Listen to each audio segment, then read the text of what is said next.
The path of Dharma lies not in conquest, but in peace. Seek refuge in wisdom. History में राजा तो बहुत हुए, warriors भी बहुत थे, लेकिन द ग्रेट यानी महान का टाइटल हर किसी को नहीं मिलता।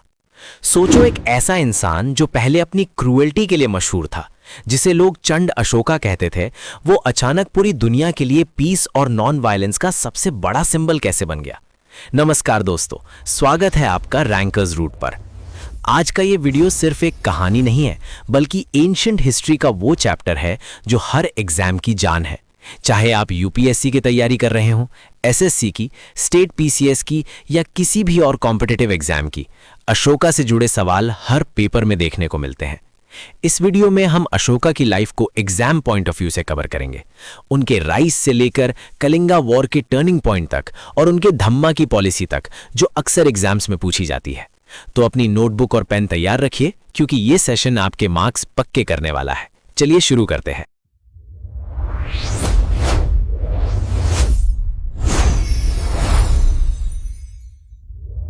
इतिहास में कुछ कहानियां ऐसी हैं जो आपको सोचने पर मजबूर कर देती हैं।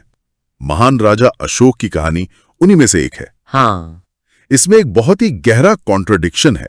एक तरफ है चंड अशोक यानी क्रूर अशोक, बिल्कुल, जिसने गद्दी के लिए शायद अपने भाइयों की हत्या की और कलिंग में लाखों लोगों का खून बहाया। और दूसरी तरफ है धम्म अशोक, शांति और अहिंसा का वो पुजारी, जिसका बनाया हुआ सिंह स्तंभ आज दुनिया के सबसे बड़े लोकतंत्र भारत का राष्ट्रीय प्रतीक है। हाँ, ये जो विरोधाभास है ना, ये कैसे हुआ? एक ही इंसान के ये दो रूप, ये बात आज भी हैरान करती है। बिल्कुल। और आज हम इसी पहेली को सुलझाने की कोशिश करेंगे। हमारे पास जो स्रोत हैं, वो अशोक के इस अविश्वसनीय बदलाव की पूरी कहानी बताते हैं। हमारा मकसद सिर्फ ये जानना नहीं है कि क्या हुआ, बल्कि ये समझना है कि ऐसा क्यों हुआ। अच्छा, किन घटनाओं ने उस क्रूर शासक को बदल दिया, और क्या अशोक की महानता सिर्फ एक आध्यात्मिक बदलाव था या इसके पीछे कोई गहरी राजनीतिक रणनीति भी थी? चलिए इसी की परतों को खोलते हैं। तो इस बदलाव को समझने के लिए हमें कहानी की शुरुआत से शुरू करना होगा। अशोक कोई पैदा होते ही सम्राट नहीं बनने वाले थे, है ना? उनकी राह आसान नहीं थी। बिल्कुल नहीं। वो मौर्य साम्राज्य के संस्थापक चंद्रगुप्त मौर्य के पोते तो थे, लेकिन उनके पिता बिंदुसार के कई बेटों में से एक थे। गद्दी के असली हकदार थे उनके बड़े भाई सुसीम। हाँ। अशोक की माँ एक साधारण परिवार से थी, जबकि सुसीम की माँ एक राजकुमारी थी। तो इस लिहाज से अशोक का दावा बहुत कमजोर था। लेकिन उनमें काबिलियत तो थी। मैंने पढ़ा है कि उन्होंने बहुत कम उम्र में ही तक्षशिला जैसे बड़े प्रांत में एक विद्रोह को दबा दिया था। हाँ, उनकी प्रशासनिक और सैन्य क्षमता वो बेजोड़ थी, और यही बात बिंदुसार के मंत्रियों को भी पता थी।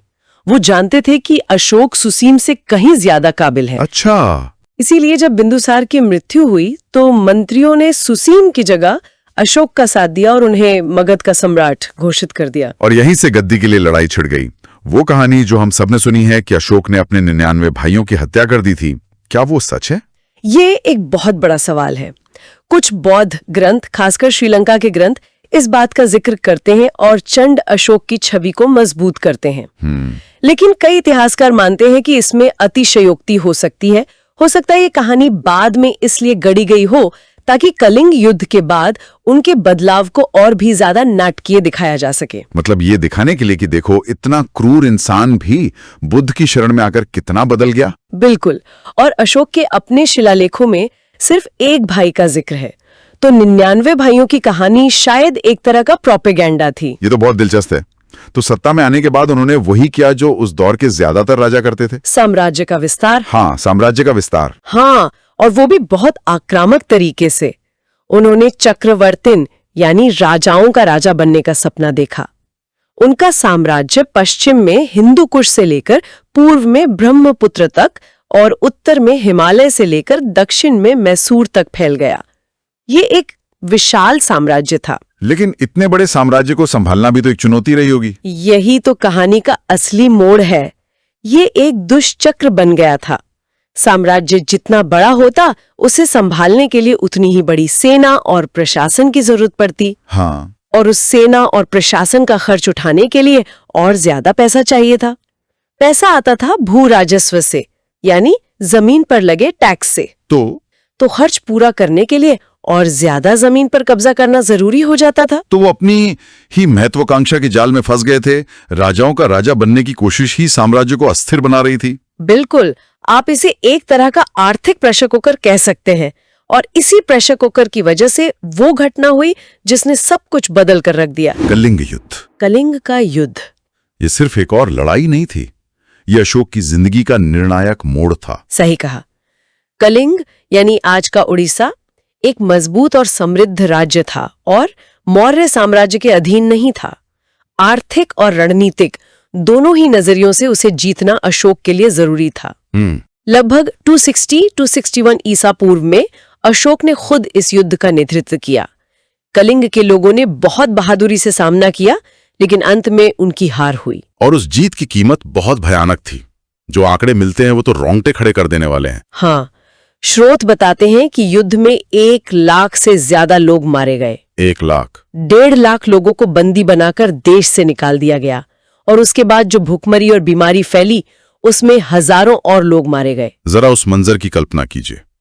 एक जीता हुआ राजा युद्ध के मैदान में खड़ा है और जहां तक नजर जाए सिर्फ लाशें, रोते बिलखते लोग और जलते हुए घर दिखाई दे रहे हैं। और यहीं पर अशोक बाकी राजाओं से अलग साबित हुए।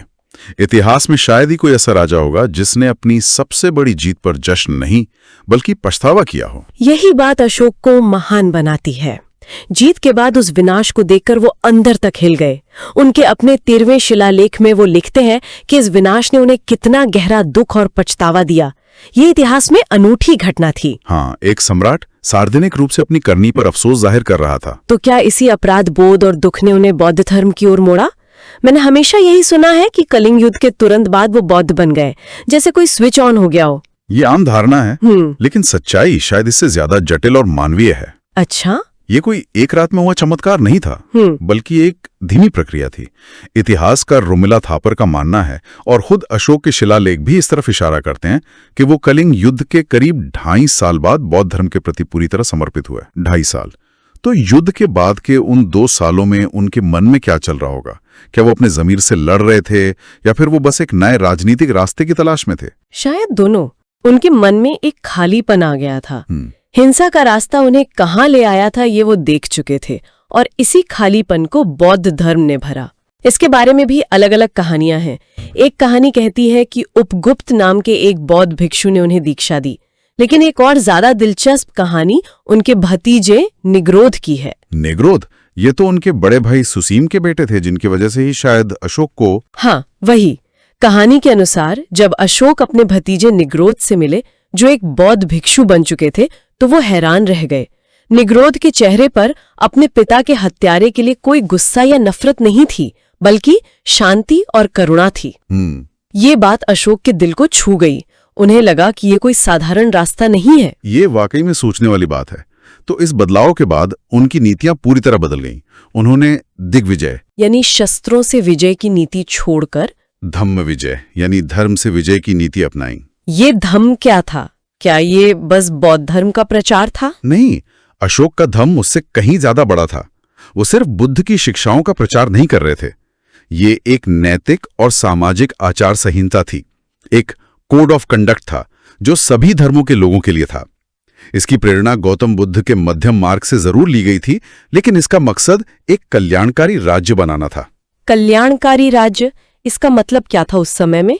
इसका मतलब था कि नागरिकों का कल्याण ही राजा का सबसे बड़ा कर्तव्य है। अशोक ने व्यक्तिगत रूप से लोगों की शिकायतें सुनने के लिए राज्य का दौरा करना शुरू किया। उन्होंने इंसानों और जानवरों दोनों के लिए अस्पताल बनवाए, सड़कों के किनारे पेड़ लगवाए ताकि यात्रियों को छाया मिले, कुएं खुदवाएं, सराएं बनवाईं। तो वो एक पीपल्स किंग यानी जनता के राजा बन गए। हाँ, बिल्कुल। उनका संदेश साफ था। अहिंसा, सत्य, बड़ों और गुरुओं का सम्मान, नौकरों और दासों के साथ अच्छा व्यवहार, और सबसे जरूरी धार्मिक सहिष्णुता। धार्मिक सहिष्णुता पे उन्होंने बहुत जोर दिया। ये आज के दौर में भी बहुत प्रासंगिक लगता है ना? बिल्कुल। अशोक खुद बौद्ध थे, लेकिन वो सभी धर्मों का सम्मान करते थे और उन्हें उदारता से दान देते थे। उन्होंने बिहार में बराबर की गुफाएं आजीवक संप्रदाय के संतों को दान में दी थीं। अच्छा। उन्होंने धम्म महामात्र नाम के विशेष अधिकारी नियुक्त किए, जिनका काम ही ये देखना था कि सभी संप्रदायों का कल्याण हो और उनके बीच कोई टकराव न हो। इसी वजह से उनके शिलालेखों में उन्हें देवनामप्रिय प्रियदसी कहा गया है, यानी देवताओं का प्रिय जो दूसरों के साथ दया का व्यवहार करता है। सही। तो ये धम्म की नीति सिर्फ एक नैतिक बदलाव नहीं थी, बल्कि एक बहुत ही शानदार राजनीतिक समाधान भी थी। हाँ, एक इतने बड़े और विविध साम्राज्य को सिर्फ सेना के दम पर चलाना नामुमकिन और बहुत खर्चीला था, तो उन्होंने सबको जोड़ने के लिए एक साझा विचारधारा का इस्तेमाल किया। आपने बिल्कुल सही समझा। ये उस जमाने की सॉफ्ट पावर थी। अशोक को समझ आ गया था कि साम्राज्य को तलवार से नहीं बल्कि एक विचार से जोड़ा जा सकता है। धम्म वो गोंद था जो एक कश्मीरी को एक तमिल से और एक गांधार के वासी को मगध के वासी से जोड़ सकता था। एक राजनीतिक मास्टर स्ट्रोक। हाँ, एक तरह से। तो उन्होंने अपने संदेश को पूरे साम्राज्य और दुनिया तक कैसे पहुंचाया? इसके लिए उन्होंने कई कदम उठाए। सबसे पहले लगभग 240 ईसा पूर्व में उन्होंने अपनी राजधानी पाटलिपुत्र में तीसरी बौद्ध संगीति यानी परिषद का आयोजन किया। इसका क्या मकसद था? इसका मकसद था बौद्ध संघ में जो भ्रष्टाचार और मतभेद आ गए थे उन्हें दूर करना और बुद्ध की शिक्षाओं को उनके शुद्ध रूप में स्थापित करना। और यहीं पर एक बहुत बड़ा फैसला लिया गया। क्या? दुनिया भर में बौद्ध धर्म का प्रचार करने के लिए मिशन भेजे जाएंगे। और ये मिशन सिर्फ भारत तक ही सीमित नहीं थे, है ना?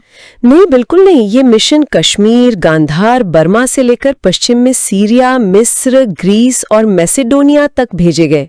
आप सोच सकते हैं 2500 साल पहले कोई शासक इतने बड़े पैमाने पर एक वैचारिक अभियान चला रहा था। कमाल है। सबसे मशहूर मिशन उनके अपने बेटे महेंद्र और बेटी संगमित्रा का था, जो श्रीलंका गए।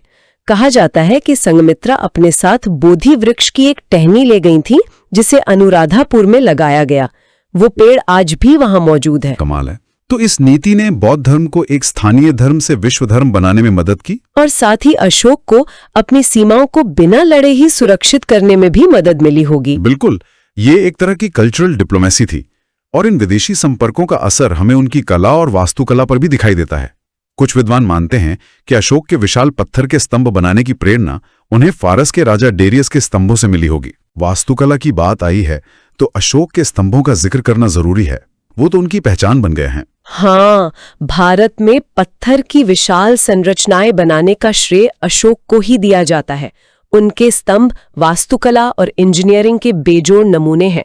ये बलुआ पत्थर के एक ही टुकड़े को तराश कर बनाए जाते थे और इन पर की गई पॉलिश आज भी शीशे की तरह चमकती है। पर ये सिर्फ कला के नमूने नहीं थे। नहीं, तो ये एक तरह से उनके धम्म के प्राचीन बिलबोर्ड थे। क्या खूब कहा। बिल्कुल, ये धम्म के बिलबोर्ड ही थे।